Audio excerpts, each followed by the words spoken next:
The morning I signed the papers on my new place, I sat on the back porch with a cup of coffee and watched the sun come up over the Tennessee hills, and I thought, this is it.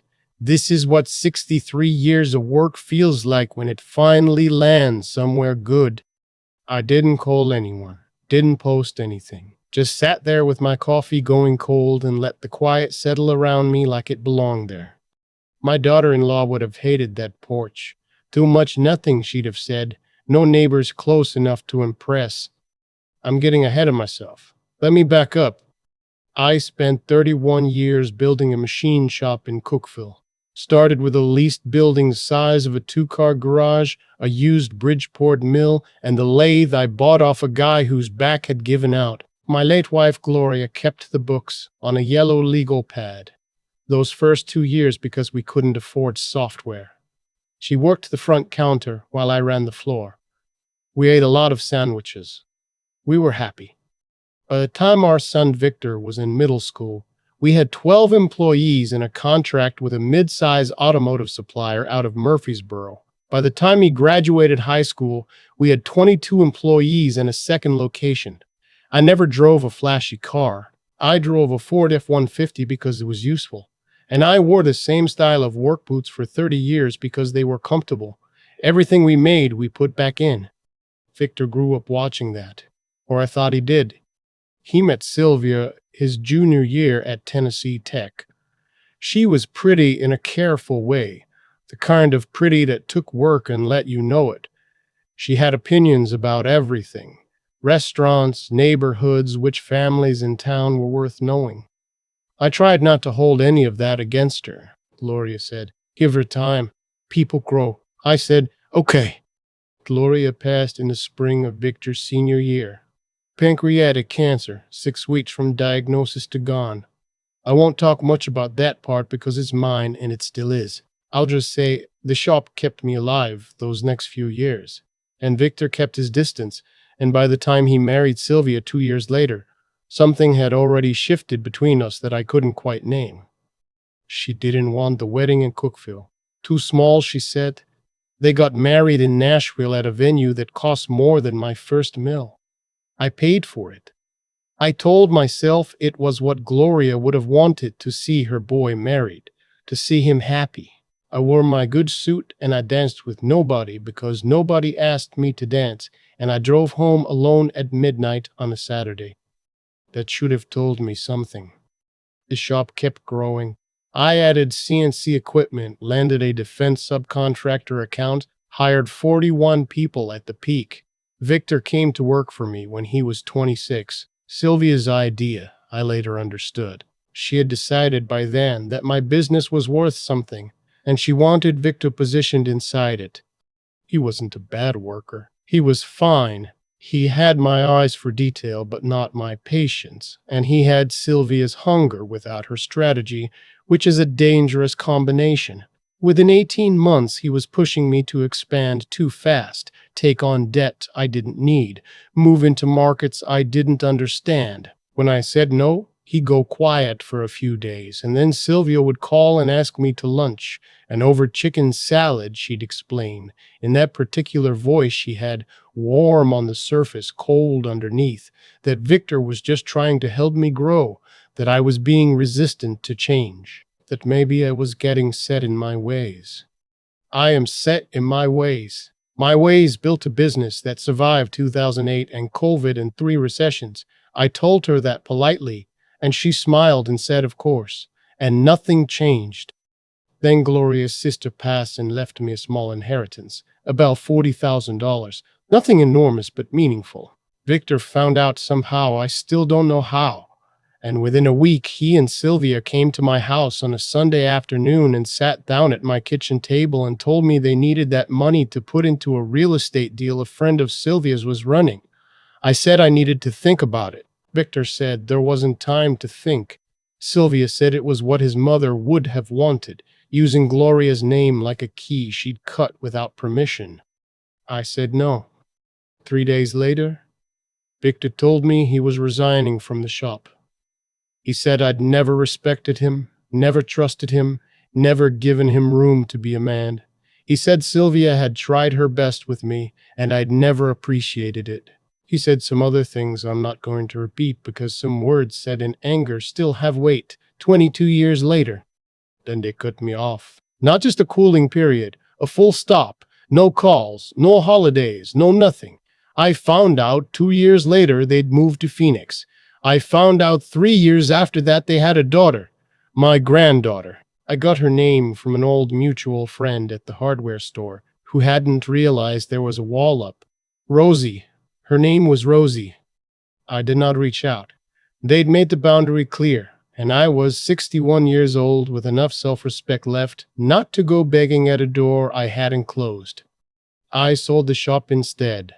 Took my time, found the right buyer, a regional manufacturer out of Knoxville who promised to keep the staff on. Most of them stayed. I watched the last of the machines load onto a truck on a Thursday morning in October, and I drove to the diner on Main and had breakfast alone and tipped $20 on a $12 bill because I could. The money was more than I had expected. I'd had a financial advisor for 15 years, a careful man named Broward who wore the same cardigan every time I saw him and never once told me to do something stupid. Between the sale and what I'd saved and what I'd invested, I was sitting well. Very well. Not flashy. Just solid, the kind of solid that lets you sleep. I bought the house in the hills outside of Crossville. 3 bedrooms, 4 acres, a workshop off the back, because I cannot be a man who doesn't make things with his hands. I filled the workshop with woodworking equipment. I made furniture. I sold some of it to a shop in Cookville and gave most of it away. I got a dog, a big, stupid retriever named Buck, who knocked things over with his tail and slept at my feet and asked nothing of me except food and the occasional walk. I was fine. I want to be clear about that. I wasn't sitting in the dark waiting for something to change. I'd built a life that fit me, and I was living inside it without apology. Then on a Tuesday in March, I heard gravel in my driveway.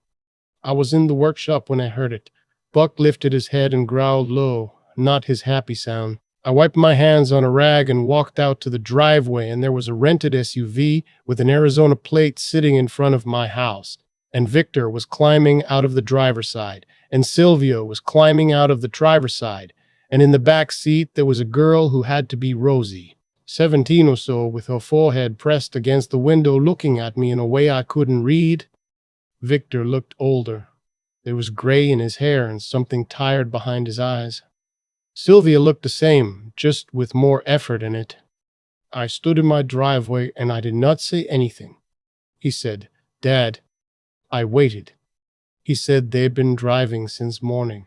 He said they needed to talk. He said Sylvia had something she wanted to explain. Sylvia was already looking at the house, at the square footage, the land, the detached workshop, in a way I recognized from 30 years ago at a kitchen table where she'd wanted my inheritance money. I said, "I'm listening." What followed was 40 minutes of rearranged history. In this version, I had been cold and difficult when Victor worked for me. I had been resistant to his ideas because of pride, not judgment. When I'd refused the investment, I had been choosing money over family. The cutoff had been painful for them too. They wanted me to know that. They had preyed on it for years. They had come to a place of forgiveness, and they hoped I could too. I sat on my porch steps, and I let it wash over me. Buck sat next to me and leaned against my leg. Rosie stayed in the SUV. When Sylvia finished, she said they'd been having some financial difficulties in Phoenix. The market had shifted. Victor's company hadn't survived the last downturn. They'd sold their house. She said it as if the house had done something to them rather than something they'd walked themselves into.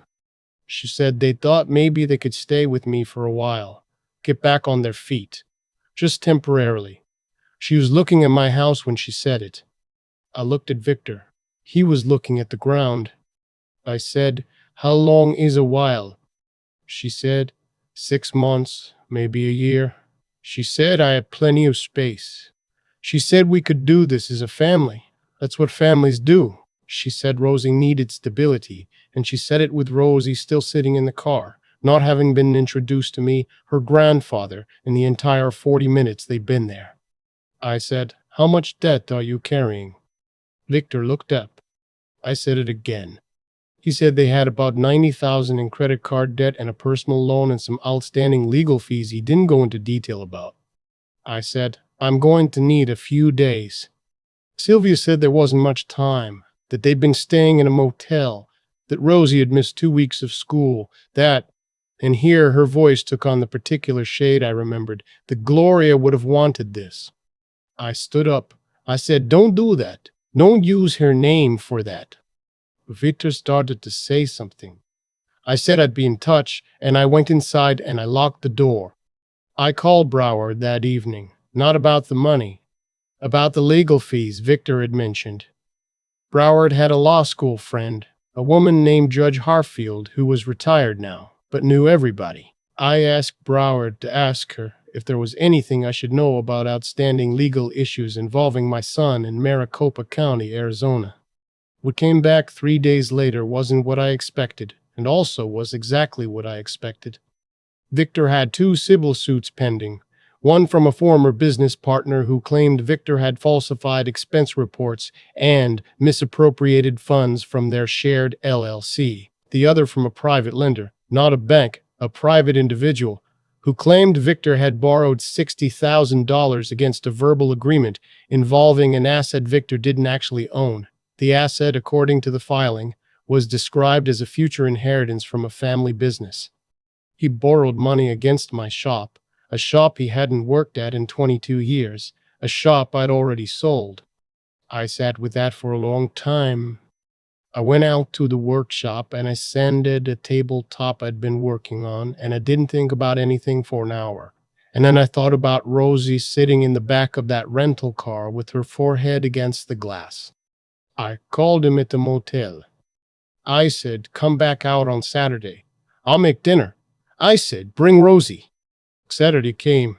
Sylvia arrived with a list. I saw it in her hand when they got out of the car. Actual notes on her phone. I realized later when she kept glancing at it. She wanted the master bedroom on the main floor because of her back. She wanted the second bedroom for Rosie and the third as a home office for Victor. She was already mentally arranging my house. Rosie hung back by the car. I walked over to her. I said, "I'm your grandfather. I know that might not mean much right now." I said, "I've got a workshop out back and I make things out of wood if you ever want to see." She looked at me like she was trying to figure out if I was safe. Then she said, "Okay." We had dinner. Sylvia talked about what they needed. Victor said little. Rosie ate quietly and watched me the way kids watch adults when they're trying to understand something nobody will explain to them directly. After dinner, Victor went to the bathroom and Rosie helped me clear plates, and Sylvia laid out the plan. They'd need me to pay off the credit card debt to stop the interest from running. They'd need me to cover the motel until they moved in. She'd drawn up a kind of household arrangement. She didn't call it that, but that's what it was, where she would manage the finances if I gave her access to my accounts, because, she said, I was at an age where it made sense to have help. I looked at her for a long moment. I said, "How does Rosie do in school?" Sylvia blinked. She said, "What?" I said, "What are her grades like? What does she want to do after high school?" Sylvia said, "That wasn't what we were talking about." I said, "It is what I'm talking about." Victor came back. I asked him the same question. He looked at Sylvia and then at me and said she was doing okay, given everything. Given everything. His daughter, doing okay, given everything. His daughter, doing okay, given everything, while they sat in a motel room planning how to restructure my finances. I said I needed another day to think. Sylvia said they'd been waiting long enough. She said if I wasn't going to help my own family, she didn't know what else to say. She said the word family, the way some people say it, like a claim. I said I'd call tomorrow, and I walked them to the door. That night I called my attorney, a man in Cookville I'd used for 30 years named Gaines. I told him everything. He listened without interrupting, which is why I'd kept him for 30 years. Then he laid it out for me. If Victor and Sylvia moved in, I needed to be aware that Tennessee had certain tenant rights that could apply even without a formal lease after a certain period of residency. If I gave Sylvia access to my accounts, even with limitations, I was creating legal exposure. The civil suits in Arizona could potentially follow Victor here. The private lender who claimed the loan was backed by my shop, even though that shop was sold, might attempt to name me in a future action depending on how the agreement was worded. He said, "Do you want them here?" I said, "I want Rosie to be okay." He said, "That's a different question." I thought about that all night. In the morning, I drove to the motel. I asked the woman at the front desk if I could leave an envelope, and she said yes, and I left 2 envelopes, one for Victor and Sylvia, one for Rosie. In Victor and Sylvia's envelope, there was a letter. I'll give you the short version. I wrote that I loved my son and that I had never stopped. I wrote that I could see he was in a hard place and I was sorry for that. I wrote that I could not allow them to move into my home. I wrote that the reasons were legal and practical and also personal, and I wasn't going to argue any of those. I wrote that I had spoken to an attorney and that Victor should do the same, and that I had a contact in Nashville who handled debt restructuring, and I was willing to pay for 2 consultations. That was what I could offer. I wrote that if Victor ever wanted to have a real conversation, not a negotiation, a conversation, my number hadn't changed. I wrote that I would not be reaching out again, but the door wasn't locked. I said nothing in that letter about the Arizona suits. I figured Gaines's contact in Nashville would find out soon enough. In Rose's envelope, I put a different letter. I told her I was her grandfather, and I knew I was basically a stranger to her. I told her I had a workshop, and I made furniture, and if she ever wanted to learn, the offer was open. I put my phone number and my address. I put $100 in cash, which I know sounds like a strange thing to put in a letter to a teenager, but I wanted her to have something that was just hers, that her parents couldn't rearrange or claim was for the household. I drove home. I sat on the back porch. Buck put his head in my lap. Sylvia called 4 times that day. I didn't answer. Victor called once, late in the evening, and I let it go to voicemail. He said he was sorry. He said he knew he'd made a lot of mistakes. He said he knew he'd made a lot of mistakes. He said he didn't know what he was doing anymore. He sounded like my son for the first time in 22 years. And I sat on the floor of my hallway listening to that voicemail twice, and I didn't call back because I knew if I called back that night, Sylvia would be in the room, and I didn't want him to say those things to her audience. They left Tennessee 4 days later. I know because Broward's contact at the motel mentioned it. Small town, word travels. Rosie texted me 3 weeks later. She said the $100 had helped. She asked if the woodworking offer was still there. I said yes. She asked if she could come visit sometime, just her. I said anytime. I talked to Gaines again. He said Victor's attorney had reached out to the Nashville debt contact and they were working something out. He didn't give me details because they weren't mine to have. Rosie came in June. She flew into Nashville on a Spirit flight, and I picked her up at the airport, and she looks so much like Victor at 17 that it stopped my breath for half a second in the arrivals hall. She wore headphones around her neck and had a backpack that looked older than it should have been. And she shook my hand when she saw me. A firm handshake, like she'd practiced it. I said, "You hungry?" She said, "Always." We stopped at a barbecue place outside of Lebanon, and she ate more than I expected and told me about school, about wanting to study environmental engineering, about a teacher who told her she had an aptitude for systems thinking, which she said sounded like a polite way of saying she could see how things were going to break before they broke. I said that was the most valuable skill there was. She said her mother thought she should go into business. I said, "What do you think?" She said, "I think I want to make things better, not just more profitable." I didn't say anything for a moment. Then I said, "Your grandmother would have liked you." She looked out the window and didn't say anything, and I think she was trying not to cry, which I understood because I was doing the same thing. She spent a week. She learned to use the router and the hand plane. She made a small shelf, basic but solid, and she was meticulous about the joints. She asked questions about the business, about the shop, about how I'd built it. She asked about her dad when he was young. I told her the good things, which were real. He was sharp and he was funny and he could fix any engine before he was 16. I kept the other things to myself. She could find out what she needed to find out on her own time. The last night she was there, we sat on the back porch and Buck was between us, and the stars were doing what they do over Tennessee hills when there's no cloud cover, which is make you feel small in a good way. She said, "Is my dad going to be okay?" I said, "I don't know. I hope so." She said, "He talks about you sometimes, when he doesn't know I'm listening." I waited. She said, "He said you were the hardest man to know and the easiest to respect." She said it like she'd been holding it for a while. I looked at the stars for a moment. I said, "I'll take that." She flew home on a Sunday. I drove back from Nashville, and the house felt quiet in a different way than it had before she'd come. Not empty, just different.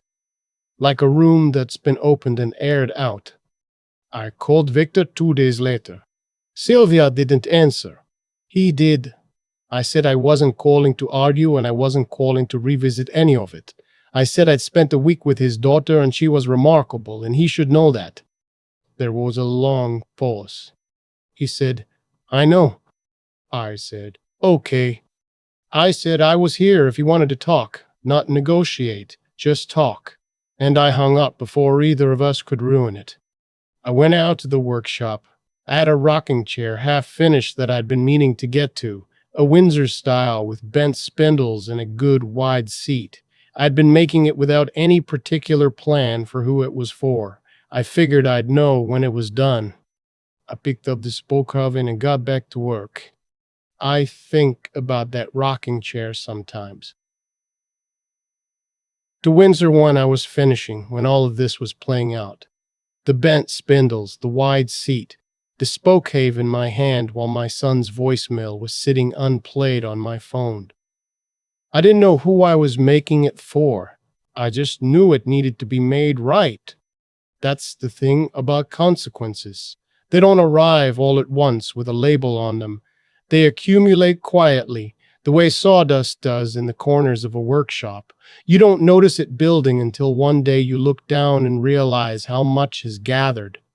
Sylvia spent 22 years working to separate Victor from me, and in some ways she succeeded, but the choices were always his. That's what I had to sit with. She handed him a direction and he walked that way. And somewhere along the road he borrowed money against something that wasn't his and told a stranger that my shop was his inheritance to promise. That's not Sylvia's doing. That's a man who lost his moral footing, maybe so gradually he didn't feel it happening.